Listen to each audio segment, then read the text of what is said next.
அந்த இடத்துல. அது மட்டும் இல்லாமல் இங்க இன்னொன்னு என்ன சொல்லியிருக்காங்க அப்படின்னா, கூட்டம் அமைதியா தாங்க நடந்துட்டு இருந்துச்சு டில் போலீஸ் லத்தி சார்ஜ் பண்ற வரைக்கும் அப்படிங்கிற ஒரு விஷயமும் சொல்லியிருக்காங்க. கூடவே என்ன சொல்லியிருக்காங்க அப்படின்னா, இதனாலதான் நாங்க சொல்றோம் போலீஸ் விசாரிக்க கூடாது அப்படிங்கிறது. இன்னொரு ரீசனும் சொல்லியிருக்காங்க, இவ்வளவு பேருக்கு அடிபட்டுச்சு இல்ல, அது எப்படி ஒரு போலீஸ்க்கு கூட அடிபடல அப்படிங்கிற கேள்வியும் அங்க முன்வைக்கப்பட்டிருக்கு. இப்படி இருக்கும் போது மறுநாளே அத்தாரிட்டிஸ் எல்லாமே வந்து போலீஸ்க்கும் இதுக்கும் சம்பந்தம் இல்லை, போலீஸ் மேல எந்த மிஸ்டேக்கும் இல்லைன்னு அவங்க ஏன் சொல்லணும்? ஸோ இதனாலதான் நாங்க சொல்றோம் இங்க இருக்கவங்க விசாரிக்க கூடாது, புது எஸ்ஐடி அப்பாயிண்ட் பண்ணி உத்தரவிட வேண்டும் அப்படின்னு சொல்லியிருக்காங்க. கூடவே இன்னொரு சந்தேகமும் எழுப்பப்பட்டிருக்கு, 30 பேருக்கு ஒரே நைட்ல போஸ்ட்மார்ட்டம் பண்ணது எப்படி? அந்த கேள்வி எல்லாரும் இன்னைக்கு வரைக்குமே கேட்டிருக்காங்க. எப்படி? ஓகே. இன்னொன்னு மார்னிங் 5 மணிக்கு முன்னாடியே ஏன் வந்து அந்த உடல்கள் எல்லாமே எரியூட்டப்பட்டது? ஓகே. இப்பேற்பட்ட அவசரம் எதற்காக அப்படின்னு பாதிக்கப்பட்ட தரப்புல வந்து வாதங்கள் முன்வைக்கப்பட்டது. இந்த தாவேகா தரப்பு வாதம், பாதிக்கப்பட்ட ஒரு தரப்பு வாதம், கவர்மெண்ட் சைடு வாதம் எல்லாத்தையும் கேட்ட பிறகு சுப்ரீம் கோர்ட் இங்க என்ன சொல்லியிருக்காங்க அப்படின்னா, கரெக்ட், இவங்க கேட்கறது கரெக்ட் தானே, கேள்விகள் சரியாக இருக்கிறது, யாரா இருந்தாலும் யோசிக்க தான் செய்வாங்க. ஒரே இரவில் 30 பேருக்கு போஸ்ட்மார்ட்டம் எப்படி பாசிபிள் ஆச்சு? எங்கே இடம் இருக்கு? ஓகே, திடீரென அத்தனை டாக்டர்ஸ் எங்கிருந்து வந்தார்கள்? எனக்கு ஒரு கேள்வி, நார்மலா ஒரு போஸ்ட்மார்ட்டம் பண்ணா எவ்வளவு நேரம் ஆகும்?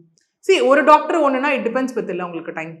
ஓகே, அது வந்து உங்களுக்கு ஒரு 4 to 5 hours, சில கேசஸ்ல அதையும் தாண்டி 10 மணி, காம்ப்ளிகேட்டடான கேஸ்லாம் அதையும் தாண்டி கூட இருக்குல்ல. அந்த நேரத்துல அத்தனை டாக்டர்ஸ் அங்க, அதுதான் நான் சொல்ல வரேன். அதற்காக தான் நீங்க என்ன விளக்கங்கள் கொடுக்கப்பட்டது அப்படின்னு தமிழக அரசு சார்பில் வந்து இந்த சுப்ரீம் கோர்ட் தரப்புல வந்து இந்த கேள்விகள் கேட்கப்பட்டது. ஓகே, எங்க இடம் இருக்கு, எங்க அத்தனை டாக்டர்ஸ் எங்கிருந்து வந்தாங்க அப்படின்னு கேட்கப்பட்ட கேள்விக்கு என்ன அப்படின்னா, தமிழ்நாடு அரசு சார்பில் என்ன சொல்லப்பட்டதுன்னா, பல ஹாஸ்பிட்டல்ல உடற்கூறாய்வு நடந்துச்சு, கரூர்ல இருக்க பல ஹாஸ்பிட்டல்ல. சோ ஒரே ஹாஸ்பிட்டல்ல நடக்கல அப்படின்னும், இந்த மாநாட்டுக்கு வந்து பரப்புறதுக்காக 220 டாக்டர்ஸ் வந்திருந்தாங்க. அந்த 220 டாக்டர்ஸும் உடனடியாக அந்தந்த ஹாஸ்பிட்டலுக்கு அனுப்பப்பட்டாங்க. எதற்காகனா, இறந்தவங்க உறவினர்கள் கேட்டதின் அடிப்படையில். ஓகே, அப்படிங்கிறது மட்டும் இல்லாமல் இன்னொன்று என்ன அப்படின்னா, கலெக்டரோட பெர்மிஷன் வாங்கணும்.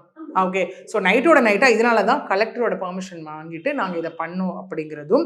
இன்னொன்று, அஃபெக்டட் பர்சன்ஸ் முதல்ல ஹைகோர்ட் தானே போகணும், தடியடி நடத்தினாங்க அப்படிங்கிறது பெரிய குற்றச்சாட்டு, அந்த மாதிரி எதுவுமே நடத்தப்படலை அப்படிங்கிறதும். இன்னொன்று, கூட்டத்திற்குள் ரவுடி வந்தாங்க அப்படின்னு சொல்றதுக்கு என்ன ஆதாரங்கள் இருக்கு அப்படின்னும், விஜய் தண்ணீர் பாட்டில் வீசியதால் தான் நெரிசல் ஏற்பட்டது அப்படிங்கிற ஒரு விஷயமா இருக்கட்டும். இன்னொன்று, இம்மீடியட்டா எஸ்ஐடி ஃபார்ம் பண்ணது ஹைகோர்ட் சொல்லி தான் ஃபார்ம் பண்ணப்பட்டது, நாங்களாம் எதுவும் அங்க பண்ணல அப்படின்னு சொன்ன விஷயமா இருக்கட்டும். இன்னொன்னும் அங்க ஒரு செக் வைக்கிற மாதிரி ஒரு பாயிண்ட் அவங்க முன் வச்சிருந்தாங்க. என்னன்னா, அரிய கேசஸ்க்கு மட்டுமே சிபிஐ பரிந்துரைக்கணும். ஓகே, அப்படி இருக்கும் போது இப்படி சுப்ரீம் கோர்ட் தீர்ப்பே இருக்கு.